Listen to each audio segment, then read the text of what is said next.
இறைவன் என்னை நன்றாக படைத்தனன், தன்னை நன்றாக தமிழ் செய்யுமாறு.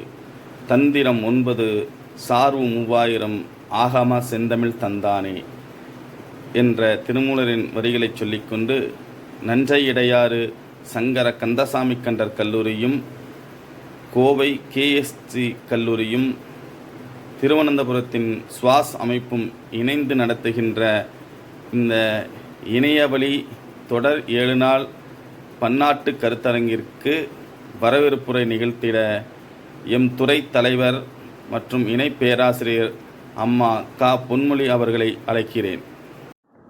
அனைவருக்கும் இனிய காலை வணக்கம். நன்செய்டையாறு சங்கர கந்தசாமி கண்டர் கல்லூரியின் தமிழாய்வுத்துறையும், KSG கலை மற்றும் அறிவியல் கல்லூரியின் தமிழ்துறையும், ஸ்வாஷ் அமைப்பின் தமிழாய்வுத்துறையும் இணைந்து இணையவழி இணையதளத்தில் 7 நாட்கள் நடைபெற இருக்கின்ற பன்னாட்டு கருத்தரங்கிற்கு அனுமதி கொடுத்து பல வகையிலும் ஆக்கம் ஊக்கமளித்த கந்தசாமி கண்டர் கல்லூரியின் தலைவர் மற்றும் செயலரையா அவர்களையும், கல்லூரியின் முதல்வர் அவர்களையும் வருக வருக என வரவேற்பதில் பெருமகிழ்ச்சி அடைகிறேன். KSG கலை அறிவியல் கல்லூரியின் செயலர் மற்றும் முதல்வர் ஐயா அவர்களையும், சிறப்பு விருந்தினராக வருகை புரிந்துள்ள சுவாஸ் அமைப்பின் தலைவர் மற்றும் பல்கலைக்கழக மானியக் குழுவின் முனைவர் பட்ட ஆய்வாளர் ஐயா அவர்களையும் வருக வருக என வரவேற்பதில் மற்றற்ற மகிழ்ச்சி அடைகிறேன். நமது கல்லூரியின் தமிழ்துறை பேராசிரியர்கள் மற்றும் அனைத்து துறை பேராசிரியர்கள், தமிழ் ஆர்வலர்கள், முனைவர் பட்ட ஆய்வாளர்கள், முதுகலை மாணவ மாணவிகள் அனைவரையும் வருக வருக என வரவேற்கிறேன். மீண்டும் ஒரு முறை இந்த இணையவழி இணையதளத்தில் நடைபெற இருக்கின்ற பன்னாட்டு கருத்தரங்கிற்கு வருகை புரிந்துள்ள அனைவரையும் வருக வருக என வரவேற்கிறேன். நன்றி. அடுத்ததாக இந்த நிகழ்வுடைய வாழ்த்துறை வழங்க சுயநிதி பாடப்பிரிவினுடைய துறை தலைவர், உதவி பேராசிரியர் முனிவர் வேதா தர்மராஜ ஐயா அவர்களை வாழ்த்துறை வணங்கி சிறப்பிக்குமாறு கேட்டுக்கொள்கிறேன். அனைவருக்கும் வணக்கம். நஞ்சை இடையாறு சங்கர கந்தசாமி கண்டர் கல்லூரி தமிழாய்வுத்துறையும், கோவை KSG கல்லூரி தமிழ்துறையும் மற்றும் ஸ்வாஸ் அமைப்பும் இணைந்து நடத்துகின்ற இந்த 7 நாள் தொடர் இணையவழி கருத்தரங்கம் சிறப்பாக நடைபெறுவதற்கு எங்கள் துறை சார்பாகவும், கல்லூரி சார்பாகவும் மற்றும் அனைவரின் சார்பாகவும் வாழ்த்துக்களை தெரிவித்துக் கொள்கிறேன். மேலும் இக்கருத்தரங்கம் நடைபெறுவதற்கு அனுமதி அளித்து ஆதரவு தந்து கொண்டிருக்கும் எங்கள் கல்லூரியின் செயலரையா அவர்களுக்கும் மற்றும் முதல்வர் ஐயா அவர்களுக்கும் எனது நன்றியை தெரிவித்துக் கொள்கிறேன். முதல் நாள் நிகழ்வுடைய சிறப்பு விருந்தினரை அறிமுகம் செய்யுமாறு எங்கள் துறையினுடைய உதவி பேராசிரியர் முனைவர் இரா விமல்ராஜ் அவர்களை அறிமுகம் செய்து வைக்குமாறு கேட்டுக்கொள்கிறேன்.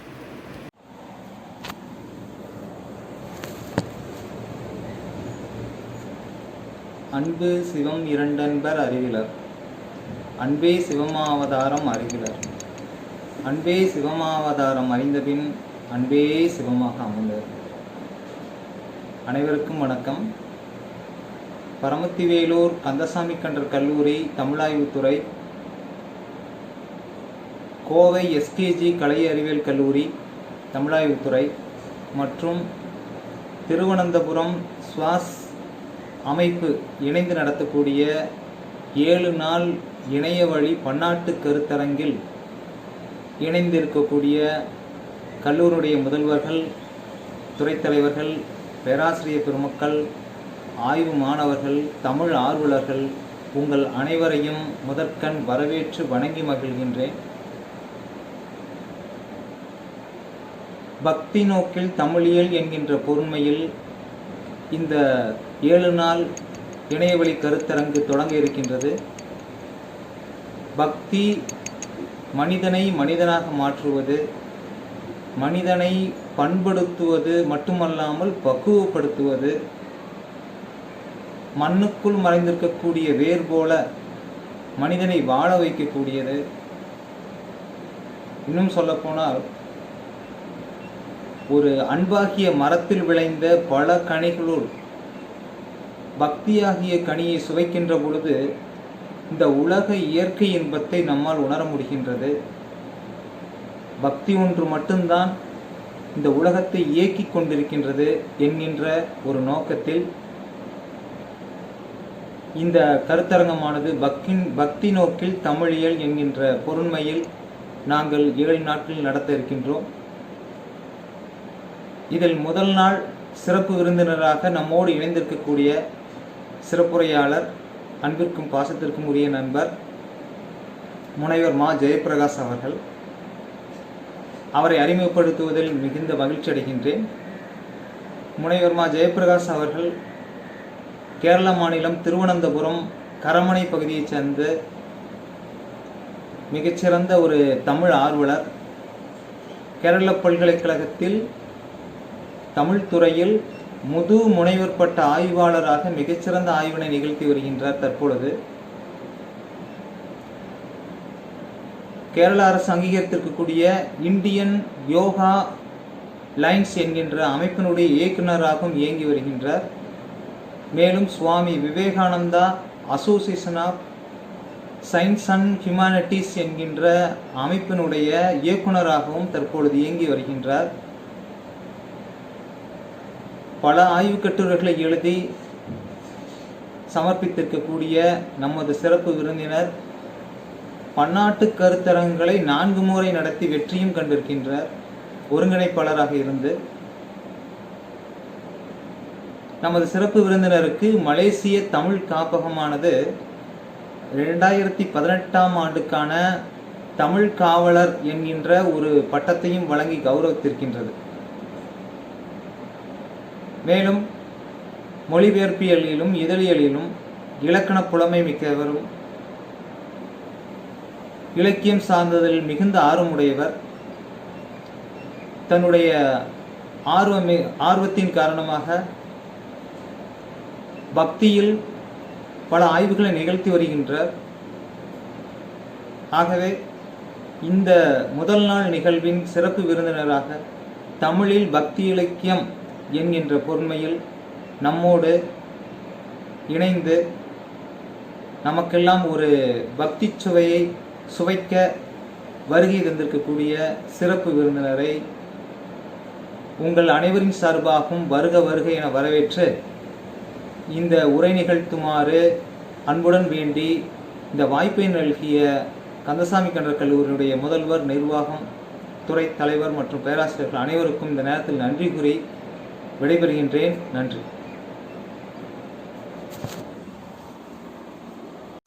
கந்தசாமி கண்டர் கல்லூரி வேலூர் நாமக்கல், கேஎஸ்ஜி கலை மற்றும் அறிவியல் கல்லூரி கோயம்புத்தூர், சுவாமி விவேகானந்தா அறிவியல் மற்றும் கலை சங்கம் ஸ்வாஷ் திருவனந்தபுரம் மற்றும் தமிழ் ஆய்வுத்துறை இணைந்து பக்தி நோக்கில் தமிழியல் என்ற தலைப்பில் நடத்தும் 7 நாள் தொடர் இணையவழி பன்னாட்டு கருத்தரங்கம் இன்று முதல் மிக சிறப்பாக நடைபெற உள்ளது.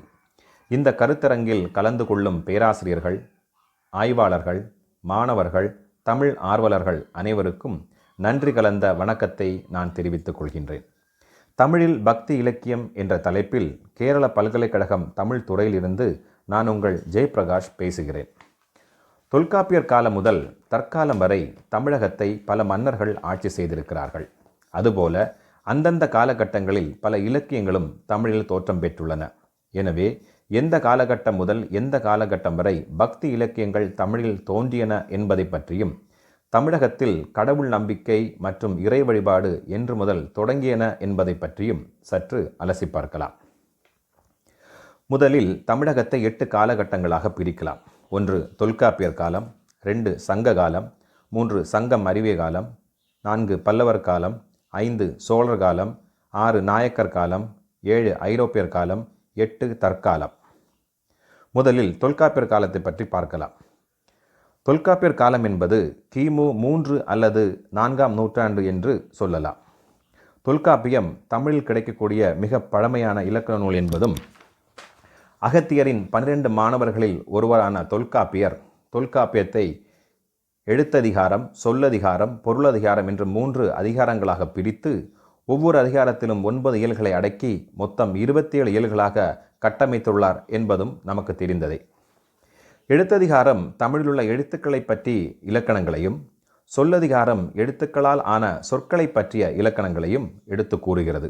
ஆனால் பொருளதிகாரம் முற்றிலும் மாறுபட்டு தமிழர்களின் அல்லது தமிழ் மக்களின் உயர்ந்த ஒழுக்கத்தை எடுத்து பேசும் நூலாக உள்ளது.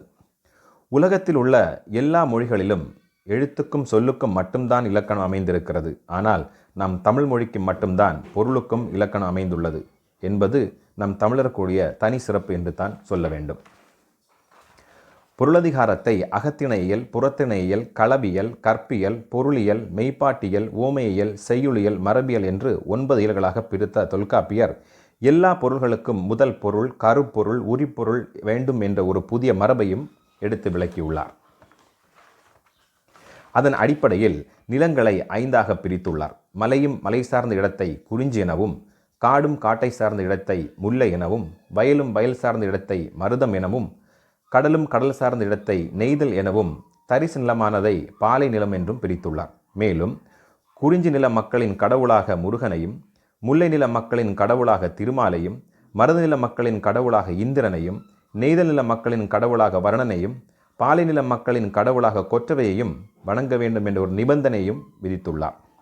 இதையே மாயோன் மேய காடுரை உலகமும், சேயோன் மேய மைவரை உலகமும், வேந்தன் மேய தீம்புனல் உலகமும், வருணன் மேய பெருமணல் உலகமும் என்ற நூற்பா விளக்குகிறது. எனவே தொல்காப்பியர் காலத்தில் இருந்தே தமிழர்கள் முருகன், திருமால், இந்திரன், வருணன், கொற்றவை ஆகிய தெய்வங்களை வழிபட்டிருந்தனர் என்பது உறுதியாகிறது. அடுத்ததாக சங்க காலத்தை பற்றி பார்க்கலாம். சங்ககாலம் என்பது கிமு 500 கிபி 250 வரையிலான காலகட்டம் என்று சொல்லலாம். சங்கம் என்ற சொல்லிற்கு அவை, அவயம், கூட்டம், சேர்க்கை என்றெல்லாம் பொருள் உண்டு. கிரியாவின் தற்கால தமிழ் அகராதி சங்கம் என்ற சொல்லிற்கு தமிழை வளர்ப்பதற்கு என்று புலவர்களை கூட்டி ஏற்படுத்தப்பட்ட அமைப்பு என்று விளக்கம் தருகின்றன. எனவே சங்ககாலம் என்பது புலவர்கள் ஒன்றாக கூடி வாழ்ந்து தமிழை வளர்த்த காலம் என்று சொல்லலாம். கிமுவிலிருந்தே சங்கங்கள் இருந்தன என்பதற்கு பல சான்றுகளும் உள்ளன. எனவே கிமு 500 கிபி 250 வரையில் உள்ள காலகட்டங்களில் பாடப்பட்ட பாடல்களின் தொகுப்பே சங்க இலக்கியங்கள் என்று சொல்லலாம். தனித்தனியாக இருந்த இந்த பாடல்களை அகப்பாடல்கள் என்றும் புறப்பாடல்கள் என்றும் 2ஆக பிரித்து 8 தொகை நூற்கள் எனவும் 10 பாட்டு நூற்கள் எனவும் பெயரிட்டு புலவர்கள் வகைப்படுத்தியுள்ளனர். இப்பாடல்களில் 3 அடி முதல் 782 அடி வரை இடம்பெற்றுள்ளன. 473 புலவர்கள் பாடிய 2381 பாடல்கள் சங்க பாடல்களில் இடம்பெற்றுள்ளன. இதில் 1874 அகப்பாடல்களும் 507 புறப்பாடல்களும் இருக்கின்றன. காதல் பாடல்களை அனைத்தும் அகப்பாடலின் வரிசையிலும், போர் மற்றும் வீரம் பற்றிய பாடல்களை புறப்பாடலின் வரிசையிலும் உள்படுத்தியுள்ளனர். அடுத்ததாக 8 தொகை நூற்களை பற்றி பார்க்கலாம். 8 தொகை நூற்கள் என்பது நற்றிணை, நல்ல குறுந்தொகை, ஐங்குறுநூறு, ஒத்த 18 ஓங்கு பரிபாடல், கற்றறிந்தார் ஏற்றும் கலியோடு அகம்புறம் என்று இத்திரத்த 8 தொகை என்பது நூற்பா. நற்றிணை, குறுந்தொகை, ஐங்குறுநூறு, கலித்தொகை, அகநானூறு என்ற 5 நூல்களும் அகப்பாடல்களை பற்றி பேசுபவனாக உள்ளன. 18 புறநானூறு என்ற 2 நூல்களும் புறப்பாடல்களை பற்றி பேசுகின்றது. அதில் பரிபாடல் மட்டும் அகம்புறம் கலந்த பாடல்களை கொண்டனவாக உள்ளன. இந்த பரிபாடலில் முருகனை பற்றி 8 பாடல்களும், திருமாலை பற்றி 6 பாடல்களும் பாடப்பட்டுள்ளன. மொத்தம் 22 பாடல்கள். மீதி 8 பாடல்கள் வையை பற்றி பாடப்பட்டுள்ளன. பொருளும் பொன்னும் போகமும் அல்ல நின்பால் அருளும் அன்பும் அறனும் மூன்றும் உருள் இனர் கடம்பின் ஒளித்தாராயோ என்ற பாடலில் முருகப்பெருமானே, நான் உன்னிடம் வேண்டுவது என்னவென்றால் பொன்னும் பொருளும் ஆடம்பர வாழ்க்கையும் அல்ல, உன்னுடைய அருளும் அன்பும் அறனும் தான் வேண்டும் என்கிறது. மேலும் முருகன் சூரபத்மனை வென்றவன், 6 தலைகளும் 12 கைகளையும் உடையவன், தேவ சேனாதிபதி, மும்மூர்த்திகளுக்கு முதல்வன், வள்ளி தெய்வானைக்கு கணவன், திருப்பரங்குன்றம் மலை மீது முருகன் கோவில் இருக்கின்றது, பாண்டியன் முதல் சாதாரண மக்கள் வரை எல்லோரும் திருப்பரங்குன்றம் சென்று வழிபட்டனர், கோவிலில் ஆடல் பாடல்கள் நிகழ்ந்தன, பண் அமர்ந்த பாடல்களை பாடி மக்கள் முருகனை வழிபட்டனர் போன்ற செய்திகள் பரிபாடலில் காணப்படுகின்றன. அதுபோல திருமாலை பற்றி தீயினுள் திரள் நீ, பூவினுள் நாற்றம் நீ, கல்லினுள் மணியும் நீ, சொல்லினுள் வாய்மை நீ, அறத்தினுள் அன்பு நீ, மரத்தினுள் மைந்து நீ, வேதத்து மறை நீ, பூதத்து முதலும் நீ, வெண்சுடர் ஒளியும் நீ, திங்களுள் அழியும் நீ, அனைத்தும் நீ, அனைத்து உட்பொருள் நீ என்று பாடப்பட்டுள்ளன. இதில் உலகத்தில் இருக்கும் அனைத்தும் நீதான் என்றும் உலகமே உன்னில்தான் இயங்குகிறது என்ற கருத்தும் வெளிப்படையாகிறது. எனவே அடுத்ததாக 10 பாட்டு நூல்களை பற்றி பார்க்கலாம். 10 பாட்டு நூல்கள் என்பது திருமுருகாற்றுப்படை, புறநராற்றுப்படை, சிறுபான் ஆற்றுப்படை, பெரும்பான் ஆற்றுப்படை, முல்லைப்பாட்டு, மதுரை காஞ்சி, நெடுநல்வாடை, குறிஞ்சிப்பாட்டு, பட்டினப்பாலை, மலைப்படுகடாம் என்பனவாகும். இதில் திருமுருகாற்றுப்படை முருகப்பெருமானை பற்றிய பாடலாகும். முருகன் அருள் பெற்ற பக்தன் முருகனின் அருள் பெற இருக்கும் மற்ற பக்தர்களுக்கு ஆற்றுப்படுத்துவதாக இந்நூல் அமைந்துள்ளது. மேலும் நக்கீரர் முருகனின் அறுபடை வீடுகளின் சிறப்புகளை பற்றியும் அழகாக இப்பாடலில் பாடியுள்ளார்.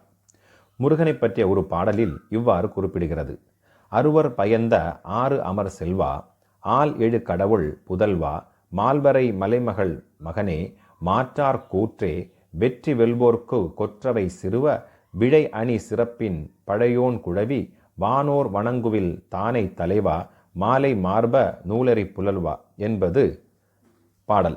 இதில் தமிழ் கடவுள் முருகன் என்பதை நூல் அறி புதல்வா என்ற வரிகள் உணர்த்துகின்றது. அதுபோல முல்லைப்பாட்டிலும் திருமாலை பற்றிய செய்திகள் ஆங்காங்கே இடம்பெற்றுள்ளன. அது மட்டுமல்லாமல் தொகை நூற்களிலும் 10 பாட்டிலும் சிவனை பற்றிய குறிப்புகள் ஆங்காங்கே சுட்டப்பட்டுள்ளன. உதாரணமாக சிவன் என்னும் பெயர் குறிப்பிடாமல் அடைமொழியாகவே அக்கடவுளை சுட்டுகின்றனர். தாழ் சடை பொழிந்த அதுபோல தொகை நூற்களிலும் 10 பாட்டிலும் சிவனை பற்றிய குறிப்புகள் ஆங்காங்கே காணப்படுகின்றன. ஆயினும் அவற்றுள் சிவன் என்னும் பெயர் குறிப்பிடாமல் அடைமொழியாகவே அக்கடவுளை சுட்டுகின்றனர். உதாரணமாக தாழ் சடை பொழிந்த அருத்தவத்தோன், முக்கண் செல்வன், துறைமிடற்று அண்ணல், நீலமணி மிடற்று அண்ணல், முது முதல்வன், நீலமணி வாழிலை பாகத்து ஒருவன், மழை தலை வைத்தவன், புங்கம் ஊர்பவன், முக்கண்ணன், ஆலமர் செல்வன் முதலிய பல பெயர்களால் குறிப்பிடப்படுகின்றன. மேலும் அவன் சடையிலும் மார்பிலும் கொன்றை மாலை அணிந்தவன், முடிமேல் பிறை சந்திரனை சூடியவன், முடிமீது மேகத்தையும் கங்கையையும் கொண்டவன், வேதத்தை வாயில் உடையவன், அதனை அந்தணர்க்கு சொன்னவன், 8 கைகளை உடையவன், எரித்த சாம்பலை பூசிக்கொண்டவன், பல வடிவங்களை காட்டியும் ஒருக்கியும் எல்லாவற்றையும் அழித்து நின்று ஆடுபவன், அவன் உமையம்மையுடன் இமயமலை மீதுள்ளான் என்றும், ஊழி இறுதியில் அவன் ஆடும் கூத்து கொடு கொட்டி என்றும், அவன் ஆடும் கூத்து கொடுகுட்டி எனப்படும், அவன் முப்புறங்களை அழித்து ஆடும் கூத்து பாண்டரங்கம் எனப்படும் போன்ற குறிப்புகள் காணப்படுகின்றன. எனவே சங்க காலத்திலும் திருமால், சிவன், முருகன் போன்ற தெய்வங்களை மக்கள் வணங்கியிருந்தனர் என்பது, பக்தி சார்ந்த இலக்கியங்கள் இருந்தன என்பதும் புலனாகிறது. திருவள்ளுவரின் திருக்குறள் பாயிரத்தோடு கடவுள் வாழ்த்து, வான் சிறப்பு, நீர்த்தார் பெருமை, அரண் வலியுறுத்தல் என்பது இடம்பெற்றுள்ளன. இது தொல்காப்பியர் சொல்லும் கொடிநிலை, கந்தளி, வள்ளி இவை மூன்றும் கடவுள் வாழ்த்தோடு கண்ணிய வருமே என்பதற்கு ஒப்பாக அமைந்துள்ளன. எனவே வள்ளுவர் காலத்திலும் அதற்கு முன்னும் பின்னும் திருமாலை முழுமுதல் கடவுளாக கொண்டு வாழ்த்தும் முறை இருந்தது என்பது தெரிய வருகிறது. மேலும் திருக்கடகத்திலும் கண்ணனை முதற் பொருளாக கொண்டு கடவுள் வாழ்த்து பாடப்பட்டுள்ளன. அடுத்ததாக சிலப்பதிகாரத்தில் மாதவி ஆடிய 11 ஆடல்களாகிய கொடுகொட்டி, பாண்டரங்கம், அலித்தொகுதி, மல்லின் ஆட்டல், துடிக்கூத்து, குடைக்கூத்து, குடக்கூத்து, பேடி ஆடல், மரக்காலாடல், பாணுக்கூத்து, கடையன் போன்றன சிவபெருமான், திருமால், கொற்றவை, முருகன், மன்மதன் போன்ற கடவுள் ஆடியதாகும். மேலும் அவர்கள் அணிந்திருந்த ஆடை அணிகலன்களைப் போலவே தானும் அணிந்து ஆடினாள் என்று சிலப்பதிகாரத்தில் குறிப்பிடப்படுகின்றன. மேலும் கண்ணகி கணவனை இழந்து மதுரை நகரை விட்டு போகையில் கொற்றவை கோவிலின் வாசலில் தன் வளையல்களை உடைத்தாள் என்று சிலப்பதிகாரம் குறிக்கின்றன. பிரிந்தவர் மீண்டும் வந்து சேர்ந்தால் பின்பு பிரியாது உறைதல் வேண்டும் என்பதனால் மக்கள் கொற்றவையை வரம் வேண்டல் மரபு ஆகும். சிலப்பதிகாரத்திலும் மணிமேகலையிலும் சிவபெருமானை பற்றிய செய்திகள் ஆங்காங்கே இடம்பெற்றுள்ளது. மேலும் கண்ணகி கணவனை இழந்து மதுரை நகரை விட்டு போகையில் கொற்றவை கோவிலின் வாசலில் தன் வளையல்களை உடைத்தாள் என்று சிலப்பதிகாரம் குறிக்கின்றது. பிரிந்தவர்கள் மீண்டும் வந்து சேர்ந்தால் பின்பு பிரியாத உறைதல் வேண்டும் என்பதனால் மக்கள் கொற்றவையை வரம் வேண்டல் மரபு ஆகும். சிலப்பதிகாரத்திலும் மணிமேகலையிலும் சிவபெருமானை பற்றிய செய்திகள் ஆங்காங்கே இடம்பெற்றுள்ளன. பிறவா யாக்கை பெரியோன் கோவிலும் அறமுக செவ்வேள் அணிதிகள் கோவிலும் என்பது சிலப்பதிகாரம். சேரன் செங்குட்டுவன் சிவபெருமானால் பிறந்தவன், சிவபூஜை செய்தவன் என்று சிலப்பதிகாரம் செப்புகின்றது. மேலும் மணிமேகலை ஒவ்வொரு மதவாதியிடமும் சென்று அவர் தம் மத கொள்கைகளையும் கடவுள் தன்னம்பிக்கைகளும் கேட்டறிந்தாள் என்றும், ஒரு சைவவாதியிடம் சென்று உன் கடவுள் எத்தகையவர் என்று கேட்டபோது அதற்கு அந்த சைவவாதி, என் இறைவன் இருசுடன் இயமானன், ஐம்பூதம் என்ற எட்டினையும் உயிராகவும் உடம்பாகவும் உடையவன், கலைகளை உருவாக உடையவன், உலகங்களையும் உயிர்களையும் படைத்து விளையாடுபவன், அவற்றை அழித்து உயிர்களின் களைப்பை போக்குபவன், தன்னை தவிர பெரியோன் ஒருவனை பெற்றிராதவன், அவன் ஈசன் என்று பதில் கூறினான். இதில் சிவன் என்று இல்லை, பதிலாக சைவம் என்ற சொல்லும் ஈசன் என்ற சொல்லும் சிவபெருமானையே குறிக்கிறது. காவிரி பூம்பட்டினத்திலிருந்து ஆண்ட பிற்கால களப்பிரர்கள் கந்தன் அல்லது முருகனை வழிபட்டனர் என்றும், அதாவது 5வது நூற்றாண்டில் வெளியிடப்பட்ட தங்களது நாணயங்களில் மயில் மீது அமர்ந்திருக்கும் முருகப்பெருமானின் படத்தை பொறித்தனர்கள் என்றும் தகவல்கள் தெரிகின்றன. எனவே சங்கம் அறிவிய காலத்திலும் சிவன், திருமால், முருகன், கொற்றவை போன்ற கடவுள் வழிபாடு இருந்தது என்பது தெள்ளத் தெளிவாகின்றன.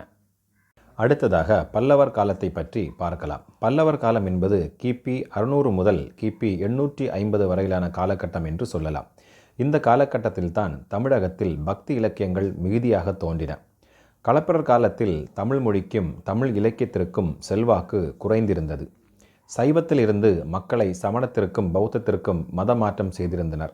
மேலும் இந்து கோயில்களை புறக்கணித்தனர். இல்லற வாழ்க்கையை விட துறவு வாழ்க்கைத்தான் சிறந்தது என்று மக்களை போதித்தனர். ஆனால் பல்லவர் காலத்தில் இல்லற வாழ்க்கை நடத்தியவருக்கும் துறவு வாழ்க்கையை மேற்கொள்ளலாம் என்றும், அதற்கு எல்லாம் வல்ல இறைவன் மீது நாம் செலுத்தும் அளவற்ற அன்புதான் காரணம் என்ற உண்மையையும் மக்களிடையே ஆழ்வார்களும் நாயன்மார்களும் பரவச் செய்தனர். அதோடு மக்கள் நம்பும் வண்ணம் இறைவன் அருளால் பல அற்புதங்களையும் நிகழ்த்தி காட்டினர். பக்தி என்ற சொல்லிற்கு நம்பிக்கை, பற்று, உயர்ந்த மதிப்பு என்று பொருள் கூறுகின்றது தமிழ் அகராதி. மனிதனுடைய வாழ்க்கை நம்பிக்கையின் அடிப்படையில்தான் ஆரம்பமாகிறது. மனிதனின் வாழ்க்கையில் ஏற்படுகின்ற அனைத்து செயல்களுக்கும் இறைவன்தான் காரணம் என்று மக்கள் நம்பினர். அதை இன்பமும் துன்பமும் இறையருளே, தீமை நன்மை முழுவதும் அவன் செயலே, வறுமையும் செல்வமும் அவன் இன்னருளே, நோயை தருவதும் அந்நோயை நீக்கி நம்மை ஆள்கொள்வதும் அவன் கடமையே என்று பாடலில் உணர்த்துகின்றனர். இறைவன் உண்டு என்பவர்களுக்கும் இல்லை என்பவர்களுக்கும் அவரவர் நம்பிக்கைத்தான் காரணம் என்பதை கம்பர் ஒன்றே எண்ணின் ஒன்றேயாம், பலவென்று உரைக்கின் பலவேயாம், அன்றோ எனில் அன்றேயாம், ஆமென்றுரைக்கில் ஆமேயாம் என்று இராமாயண யுத்த காண்டத்தில் அழகாக பாடியிருக்கின்றார். பல்லவர் காலத்தில் ஆழ்வார்கள் மற்றும் நாயன்மார்களின் பக்தி பாடல்கள் தமிழில் மாபெரும் புரட்சியை ஏற்படுத்தியது. பெயர் குறிப்பிடாத கற்பனை மனிதர் இருவரின் காதலாக இருந்த பாடல்கள் மாறி தெய்வத்தின் மீது கொண்ட காதலை பாடும் பாடல்களாக வளர்ந்தன. அரசர்களின் வீர செயல்களை பற்றி பாடும் நிலை மாறி கடவுளின் அற்புத விளையாட்டுக்களை பாடும் நிலை வளர்ந்தது. வள்ளல்களின் கொடைகளை பற்றி பாடும் நிலை மாறி கடவுளின் அருள் செயல்களை பாடும் பாடல்களாக வளர்ந்தன. கற்பனை காதலுக்கு பின்னணியாக இயற்கை சூழல் வர்ணிக்கப்பட்டிருந்த நிலை மாறி கடவுளிடம் செலுத்தும் பக்திக்கு பின்னணியாக இயற்கை வர்ணனைகள் அமைந்தன. அவ்வாறு கற்றோர் நாவில் மட்டும் இருந்த தமிழ் மொழி கல்லார் நெஞ்சிலும் பதியும் வண்ணம் பக்தி பரவசத்தால், சொல் வளத்தால், இசை இனிமையால், உள்ளப்பெருக்கால், எளிமையால், கருத்து குவியல்களால், பக்தி இலக்கியங்களால் தமிழ் மொழி புது மெருக்கை பெற்றது. பல மொழிகளின் தனி சிறப்பை பற்றி கூற வந்த தனிநாயக அடிகளார் ஆங்கில மொழி வணிகத்தின் மொழி என்றும், கிரேக்க மொழி இசையின் மொழி என்றும், ஜெர்மன் மொழி தத்துவத்தின் மொழி என்றும், பிரெஞ்சு மொழி தூதின் மொழி என்றும், இத்தாலியன் மொழி காதலின் மொழி என்றும், தமிழ் மொழி பக்தியின் மொழி என்றும் சிறப்பித்து கூறியிருக்கின்றார். மேலும் திருமூலர் தம் திருமந்திரத்தில் என்னை நன்றாக இறைவன் படைத்தான், தன்னை நன்றாக தமிழ் செய்யுமாறே என்று பாடுகின்றார். மேலும் திருஞான சம்பந்தர் தன்னை தமிழ்ஞான சம்பந்தர் என்றே அறிமுகம் செய்கின்றார். வேதங்களையும் உபநிடதங்களையும் கொண்ட வடமொழிக்கு இணையாக தமிழ் மொழியாகிய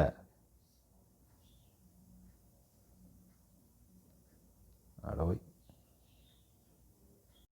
வேதங்களையும் உபநிடதங்களையும் கொண்ட வடமொழிக்கு இணையாக தெய்வ மொழியாக தமிழ் மொழியை உயர்த்திய பெருமை ஆழ்வார்களையும் நாயன்மார்களையுமே சேரும் என்றால் அது மிகையாகாது.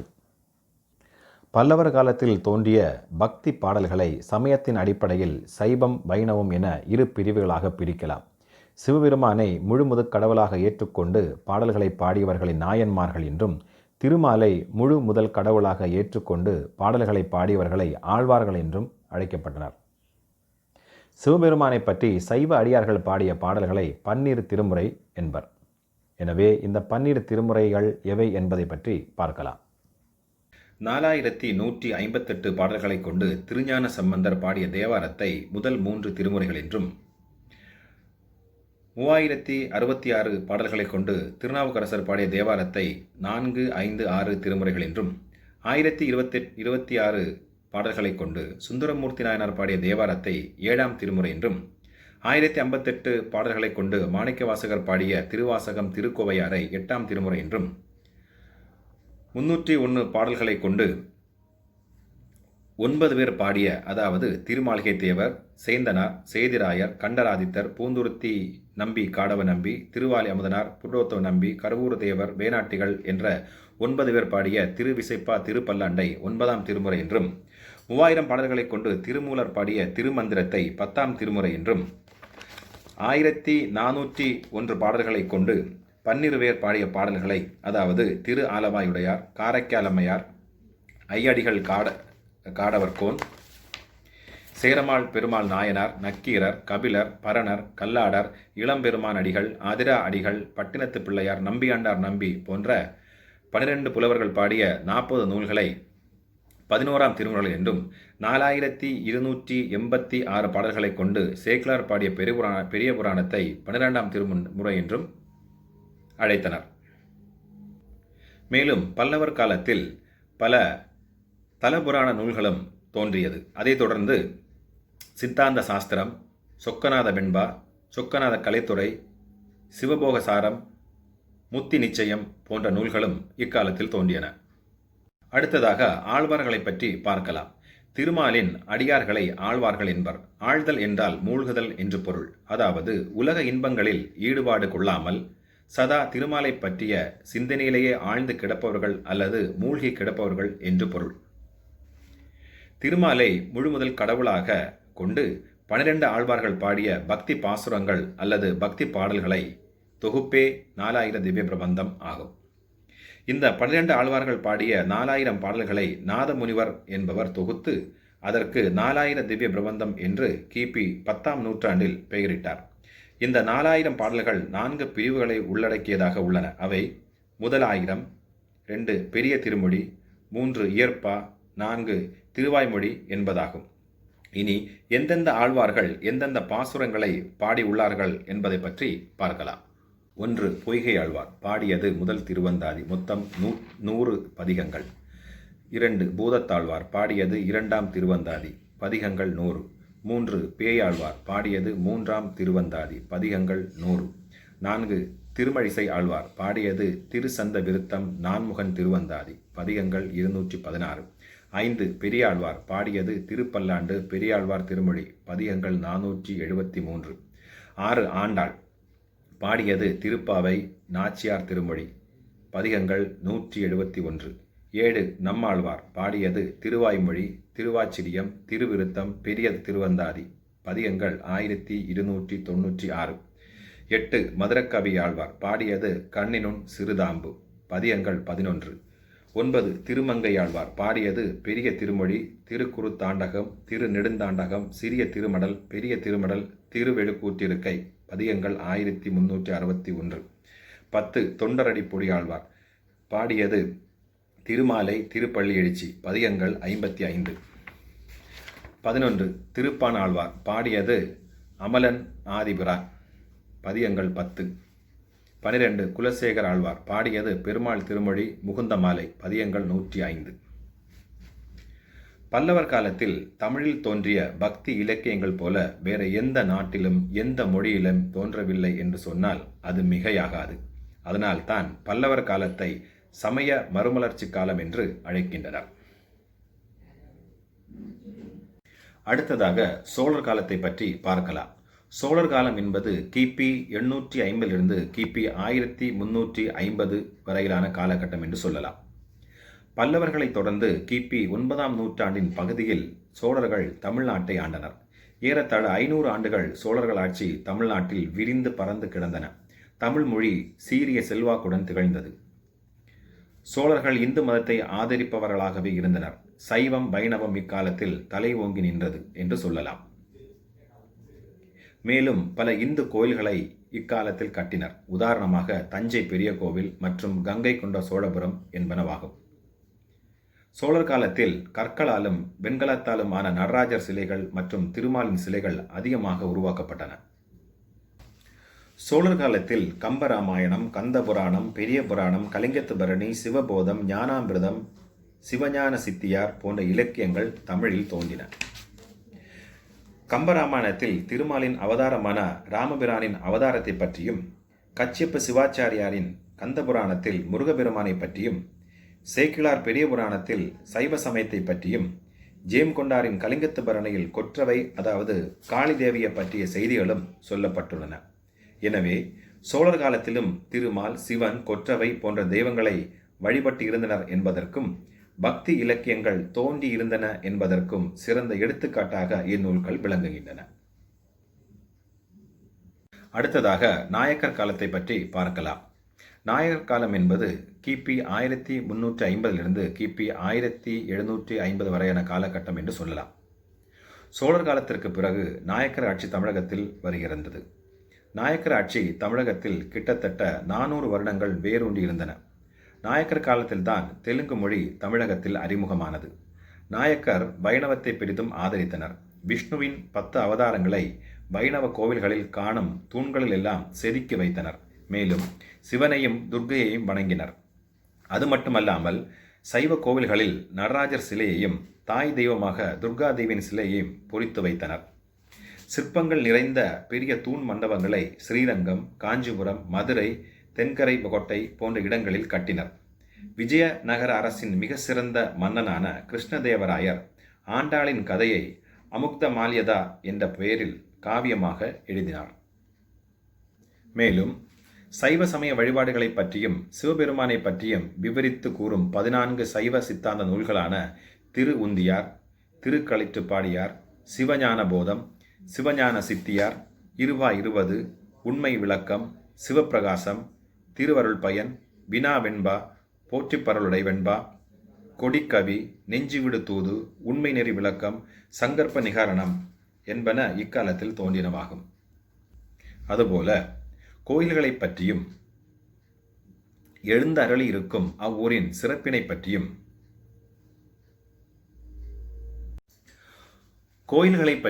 இறைவன் எழுந்தருளி இருக்கும் அவ்வூரின் சிறப்பினை பற்றியும் பாடும் தலப்புராணம், தனிப்பாடல் மற்றும் மொழிபெயர்ப்பு பாடல் மிகுதியாக இக்காலத்தில் பாடப்பட்டுள்ளன. மேலும் திருமலை நாதர் எழுதிய மதுரை சொக்கநாதர் உலா, சிதம்பர தலப்புராணம், செவ்வை பெரியார் எழுதிய பாகவத புராணம், ஹரிதாசர் எழுதிய இரு சமய விளக்கம், தேசிகர் எழுதிய சிவஞான பக்தி, திருப்பரம்கிரி புராணம், சேது புராணம் போன்ற நூல்கள் இக்காலத்தில் தோன்றியனவாகும். அது மட்டுமல்லாமல் அந்தக கவி வீரராகவ முதலியார், அதிவீரராம பாண்டியன், கச்சியப்ப முனிவர், வீரகவிராயர், முனைப்பாடியார், பொய்யாமொழி புலவர், பரஞ்சோதி முனிவர், வில்லிபுத்தூரார், அருணகிரிநாதர், இரட்டையர்கள், தொல்காப்பிய தேவர், திருகுருகை பெருமாள் கவிராயர் போன்றவர்களும் சைவ வைணவ சமயங்களை பற்றியும் முருகப்பெருமானை பற்றியும் பக்தி சுவைமிக்க பாடல்களை இக்காலத்தில் பாடினார்கள். குமரகுருபர சுவாமிகள் கைலாயநாதர் மீது கைலை கலம்பகம், மதுரை மீனாட்சி அம்மை மீது மீனாட்சி அம்மை பிள்ளைத்தமிழ், சோமசுந்தர கடவுள் மீது மதுரை கலம்பகம், முத்துக்குமார சுவாமி மீது முத்துக்குமார சுவாமி பிள்ளைத்தமிழ், சிதம்பரத்தில் மும்முனி கோவை, காசியில் காசி கலம்பகம் போன்ற நூல்களை பாடினார். சிவபிரகாச சுவாமிகள் சைவத்தின் பெருமையினை விளக்கும் பிரபுலிங்க லீலை என்ற காப்பியத்தையும், திருவண்ணாமலை அருணாச்சலேஸ்வரரை குறித்து சோன சைல மாலை, அருணாச்சல புராணம் என்ற நூல்களையும் இயற்றினார். மேலும் பிள்ளை பெருமாள் ஐயங்காரின் வைணவ நூலான அஷ்ட பிரபந்தம், நல்லாப்பிள்ளை அவர்களின் நல்லாப்பிள்ளை பிரபந்தம், தாய்மானவர் சுவாமிகளின் சைவ சித்தாந்த பாடல் அனைத்தும் நாயக்கர் காலத்தில் தோன்றிய பக்தி இலக்கியங்கள் ஆகும். எனவே சிவன், திருமால், முருகன், துர்கா போன்ற கடவுள் வழிபாடும் பக்தி இலக்கியங்களும் நாயக்கர் காலத்திலும் இருந்தன என்பது தெளிவாகிறது. அடுத்ததாக ஐரோப்பியர் காலத்தை பற்றி பார்க்கலாம். ஐரோப்பியர் காலம் என்பது கிபி 1750 முதல் கிபி 1947 வரையிலான காலகட்டம் என்று சொல்லலாம். இஸ்லாமியர்கள் வருகையால் தமிழகத்தில் இஸ்லாம் மதமும், ஐரோப்பியர்கள் வருகையால் தமிழகத்தில் கிறிஸ்தவ மதமும் வளர்ந்தன. தமிழக மக்களை மதம் மாற்றுவதில் கிறிஸ்தவ பாதிரியார்கள் முழு மூச்சாக செயல்பட்டனர். அது மட்டுமல்லாமல் தமிழ் மொழியை கற்று அவர் பல கிறிஸ்தவ இலக்கியங்களையும் சமய கொள்கைகளையும் தமிழ் மொழியில் படைத்தனர். இதன் வாயிலாக தமிழ் மொழியில் உரைநடை இலக்கியம் வளர்ச்சி பெற்றது என்று சொல்லலாம். ஐரோப்பியர்கள் கிறிஸ்தவ மதத்தை வளர்த்து கொண்டிருந்த இக்காலகட்டத்திலும் சில தமிழ் கவிஞர்கள் தமிழையும் தமிழர்களின் பக்தியையும் வளர்த்தனர் என்று தான் சொல்ல வேண்டும். குறிப்பாக சைவ வைணவ இலக்கியங்கள் உரைநடை இலக்கியங்களாக எழுதப்பட்டன. மேலும் தமிழில் எழுந்த குற்றால குறவஞ்சி, முக்குடர் பள்ளு போன்ற சிற்றிலக்கியங்கள் சிவனை பற்றியும் திருமாலை பற்றியும் முழுமையாக பேசுகின்றன. அது மட்டுமல்லாமல் அருணாச்சல கவிராயரின் ராமநாடகம், அனுமர் பிள்ளை தமிழ், ராமலிங்க அடிகளின் மகாதேவ மாலை, இங்கித மாலை, ஜீவகாருண்யம், பூண்டி அரங்கநாத முதலியாரின் காஞ்சி ஏகம்பரின் கச்சிக்கலம்பகம் போன்ற நூல்கள் பக்தியை வளர்த்தன. மேலும் உவே சுவாமிநாத ஐயர் எழுதிய கம்பராமாயணம், வில்லி பாரதம் உரைநடையும், பண்டிதமணி எழுதிய திருவாசக உரையும் தமிழகத்தில் பக்தியை நிலைநிறுத்தியது. இதைத் தொடர்ந்து பாரதியாரின் கண்ணன் பாட்டும் தாய்மானவர்களின் திருமாலை பற்றிய பாடல்களும் ஐரோப்பியர் காலத்திலும் தமிழகத்தில் பக்தி இலக்கியங்களை வளர்த்தது என்று சொல்லலாம். தொல்காப்பியர் காலத்தில் தொடங்கிய பக்தி, அதாவது சைவ வைணவ வழிபாடு 21ஆம் நூற்றாண்டில், அதாவது தற்காலத்தில் உலகமெல்லாம் பறந்து விரிந்து கிடக்கும் நிலையில் உள்ளன. பக்தி இலக்கியம் என்பது இறைவன் மீது கொண்ட அளவற்ற அன்பின் காரணமாக பாடப்படும் பாடல்களாகும். பக்தி என்பது ஒரு தனி உலகம். இந்த உலகத்தில் பல ஞானிகளும் யோகிகளும் சித்தர்களும் அருளாளர்களும் தோன்றி இந்த பூமியை புண்ணிய பூமியாக மாற்றியிருக்கிறார்கள் என்று தான் சொல்ல வேண்டும். தொல்காப்பிய காலத்தில் இருந்து தொடங்கிய பக்தி மற்றும் சைவ வைணவ வழிபாடு தமிழகத்தில் மட்டுமல்லாமல் இந்தியா முழுவதும் இன்று பரவி கிடக்கின்றன. மேலும் ஆசியா, ஐரோப்பியா, வல்லரசு நாடான அமெரிக்கா, கனடா, நியூசிலாந்து, ஆஸ்திரேலியா போன்ற நாடுகளிலும் பக்தியின் மேம்பாடு பரவி கிடக்கின்றன என்று சொன்னால் அது மிகையாகாது. உலகத்திலே மிகப்பெரிய வைணவ கோவில், அதாவது வெங்கடேஸ்வரா என்ற கோவில் அமெரிக்காவில் இன்று நியூ ஜெர்சி என்ற மாநிலத்தில் உள்ளன. இந்த உலகத்தில் முக்தி பெற விரும்புவது மனித மனம் மட்டுமே. அந்த மனிதனிடம் புதைந்து கிடக்கும் தெய்வீக ஆற்றலை வெளியே கொண்டு வர உதவுவது இறை வழிபாடு ஆகும். யுகங்கள் 4: 1 கிரேதாயுகம், 2 திரேதாயுகம், 3 துவாபர யுகம், 4 கலியுகம். கிரேதாயுகத்தில் ஞானத்தினால் முக்தி, திரேதாயுகத்தில் தியானத்தினால் முக்தி பெறலாம், துவாபர யுகத்தில் யாகத்தினால் முக்தி பெறலாம், கலியுகத்தில் பக்தியினால் மட்டும்தான் முக்தி பெற முடியும்.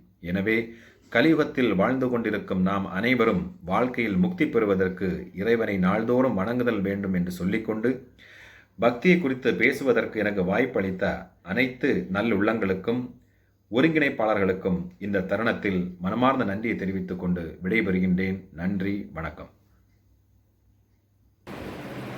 நிகழ்வின் இறுதியாக நன்றியுரையினை கேஎஸ் கல்லூரியினுடைய தமிழ்துறை தலைவர் உதவி பேராசிரியர் சே. நாகராஜன் ஐயா அவர்களை நன்றியுற கூற அழைக்கிறேன். அனைவருக்கும் இனிய வணக்கம். நஞ்சையிடையாறு சங்கர கந்தசாமி கண்டர் கல்லூரியும், கோவை கேஎஸ்ஜி கலை அறிவியல் கல்லூரியும், சிவாஸ் அமைப்பு திருவனந்தபுரமும் இணைந்து நடத்துகிற இணையவழி 7 நாள் பன்னாட்டு கருத்தரங்கிற்கு அனுமதி அளித்த நஞ்சையிடையாறு சங்கர கந்தசாமி கண்டர் கல்லூரியினுடைய தாளாளர், செயலர், மருத்துவர் சோமசுந்தரம் ஐயா அவர்களுக்கும், கேஎஸ்ஜி கலை அறிவியல் கல்லூரியினுடைய தாளாளர் ஸ்ரீமதி கேஎஸ் கீதா அவர்களுக்கும், செயலர் மருத்துவர் பவித்ரா தமிழார் அவர்களுக்கும், கந்தசாமி கண்டர் கல்லூரியினுடைய முதல்வர் முனைவர் தங்கராஜ் அவர்களுக்கும், கேஎஸ்ஜி கலை அறிவியல் கல்லூரியினுடைய முதல்வர் முனைவர் குணாளன் அவர்களுக்கும், கந்தசாமி கண்டர் கல்லூரியினுடைய தமிழ்துறை தலைவர் முனைவர் பொன்மொழி அவர்களுக்கும், இந்த நிகழ்வில் கலந்து கொண்டு சிறப்பித்து கொண்டிருக்கிற பேராசிரியர்கள், ஆசிரியர்கள், ஆய்வு மாணவர்கள், மொழி ஆர்வலர்கள் அனைவருக்கும் நன்றி.